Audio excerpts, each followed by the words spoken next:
তো মেয়েটির বয়স মাত্র 8 বছর, তৃতীয় শ্রেণীতে পড়ে। সবাই সোশ্যাল মিডিয়াতে ইতিমধ্যেই দেখেছেন, এই নিউজটি অনেক ভাইরাল।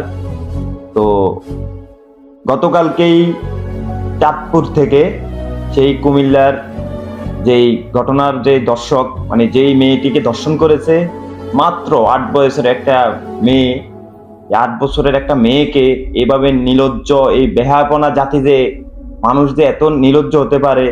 মফিজ নামে যেই কাঙ্ক্ষিত দর্শক, সে আসলে চাঁদপুর থেকে গ্রেপ্তার হয়েছে র্যাবের অভিযান থেকে।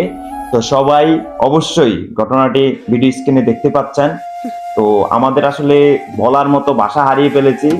র্যাবের যে কর্মকর্তা ছিল, সেও আসলে কান্নায় জর্জরিত হয়ে গেছে। সবাই ভিডিও স্ক্রিনেই দেখতে পাচ্ছেন। আসলে এত মানে অমানসিকতা দেখলে মানুষ নিজের মনকে আর আসলে ধরে রাখতে পারে না, কান্না তো আসবেই। এত